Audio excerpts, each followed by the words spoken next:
What's up everyone, Mr. NoobTube Gamer. Today we're playing Halo 4 in 2021. And just like that, I'm almost done with my review of the entire Halo series. I just did Halo 1, 2, 3, and Reach, and now all I have left after this is Halo 5. But today's video should be an interesting one because I never played Halo 4 before. This is my very first time playing it. This wasn't my actual first game. It was like my 5th or 6th. But just like all the other Halo games I reviewed, except for Halo Reach, I actually played Halo Reach back in the day, but all the other Halo games, including Halo 4, I did not start playing until this year. So I think my perspective on this game will be very interesting since I'm someone that's relatively new to the Halo series and doesn't have any preconceived notions as to what makes a Halo game and what doesn't. Because I'm very much aware that Halo 4 made a lot of changes to the Halo formula that not a lot of the classic players appreciated very much, like the sprinting, which it was in Halo Reach, but now it's for everybody. Because in Halo Reach, it was an armor ability. Now everybody has sprint by default. That's one big change. Another big change is loadouts, so weapon pickups aren't as much of an important thing as they were in previous games, where everyone started off with an assault rifle or a battle rifle or whatever weapon that it was.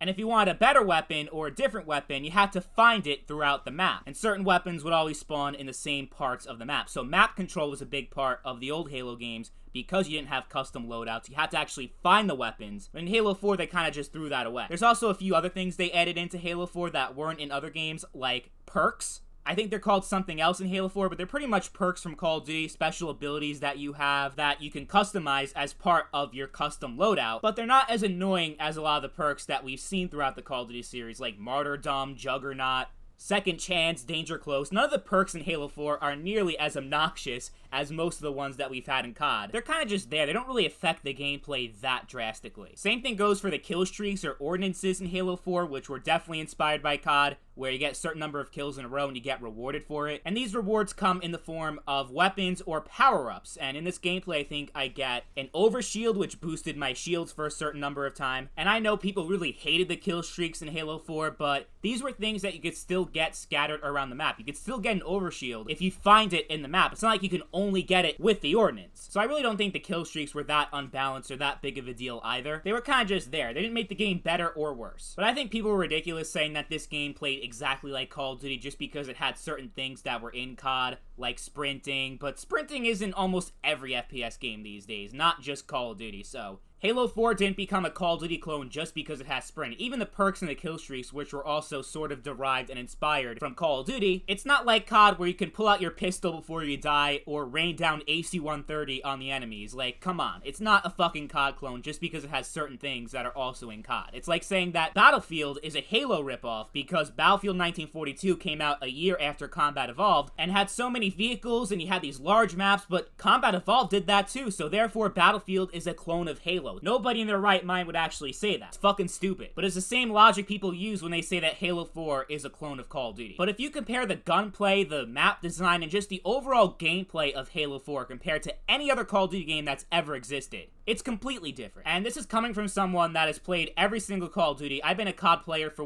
12 years now, since MW2 in 2009. So I know a thing or two about Call of Duty. Halo 4 is not Call of Duty. It's Halo. And yeah, even though there are a few things that make it different from the older games, it still feels like what Halo should feel like. It's not the terrible game that everyone else makes it out to be. It really isn't. Is it an amazing game? No. I really hate a lot of the maps in this game. This is the only one that I actually really like in Halo 4. The rest of them, I think, play like shit. So the map design is pretty lackluster in Halo 4, but not any worse than Halo Reach. Still not in the same level as the first 3 Halo games, though. And I think overall, I would rank Halo 4's multiplayer. I haven't played a single player, so I can only go off the multiplayer. Multiplayer-wise, Halo 4 ranks below the classic games 1, 2, and 3, but above Reach. Definitely above Reach. Reach is the worst Halo game ever made. And that's despite Halo 4 playing very similar to Reach in the fact that you have the armor abilities and the sprint, but there's no Bloom, which makes Halo 4 automatically better than Halo Reach, because Bloom is one of the worst FPS mechanics I've ever seen in my life. It pretty much punishes you for using your weapon. Terrible, but that's not in Halo 4, so Halo 4 is definitely much better than Reach just because of no Bloom. But overall, I like 4. I understand why the classic fans have an issue with it, because it kind of changes the flow of the game. It plays very differently compared to other games in the Halo franchise, especially with sprint and custom loadouts, which drastically changed the flow, the dynamic, and the balancing of Halo compared to the first 3 games. But that's why it's Halo 4 and not Halo 3 or Halo 2. If they just took Halo 3 and did nothing at all to change the gameplay, people would have accused 343 of just ripping off Bungie and not doing anything innovative. You know what I mean? So I feel like either way, people are going to complain about Halo 4 no matter what.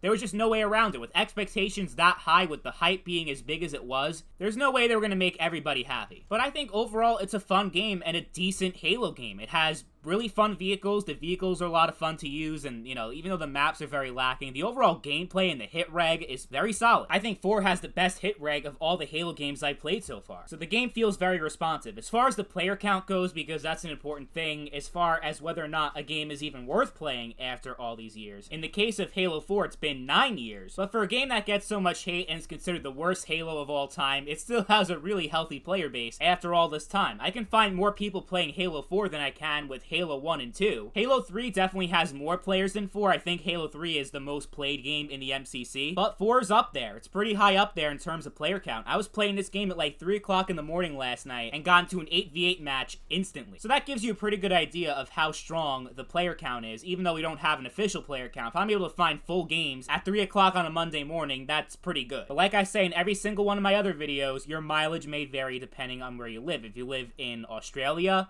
Asia, Africa, South America, fucking Antarctica, your experience may be different from mine. You might have a lower player count than what I get. Since I live in the United States, as you guys can probably tell from my accent, my Brooklyn accent. That's why I curse so fucking much, because I'm from Brooklyn. I can't help it. One more thing I'll mention about the matchmaking, you're able to find pretty much every game mode and everything. Like, you can find 4v4, 8v8, 12-player free-for-all, like, all that is there. Like, you don't have to only play one game mode in order to find matches in Halo 4, like some of the other older games that you might be playing. Like the older Call of Duty games, where it's pretty much just team deathmatch and nothing else. That's not the case with Halo 4. People play the objective modes also, not just Slayer. I'm just a Slayer player, so that's all the gameplay you see on the channel. And as far as Slayer goes, you get a pretty good variation. It's pretty evenly split. Sometimes I get the regular Slayer, the regular Halo 4, which is the gameplay you see right now, where you got the custom loadouts and everything, like all the changes that 343 made are intact. But then there are other variants of Slayer in Halo 4 that take away custom loadouts and the fast respawns, because that's another thing that people hate about Halo 4, is how fucking fast you could just respawn instead of waiting like 5 seconds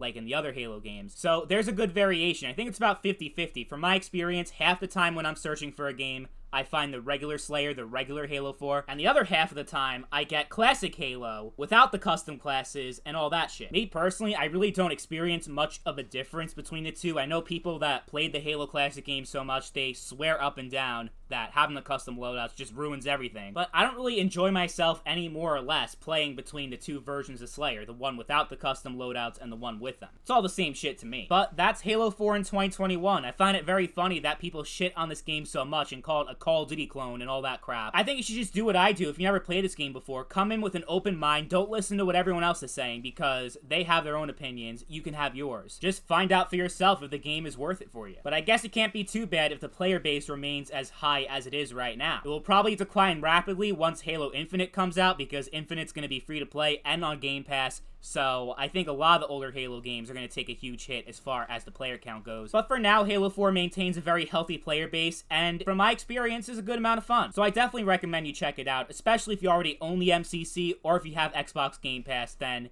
it already costs you nothing just to check it out. And if you're still playing on the original 360 version, it's pretty much time for you to move on, because 343 is going to shut down all the servers on 360 for the original games in December. So keep that in mind if you're trying to play this game on Xbox 360. You won't be able to for much longer, but I think it's great on PC. It's also great on Xbox One, Xbox Series X, whatever the fuck. The gameplay holds up pretty well 9 years later, and I think you should give it a try if you haven't already. So that's Halo 4. I think it's a pretty solid game. It's a lot of fun and underrated. Stay tuned if you want to hear about my thoughts on Halo 5. I'll be covering that game in the next few days also. Anyway, I hope you guys enjoyed the video. As always, thank you all for watching, and I'll catch you guys later. Peace.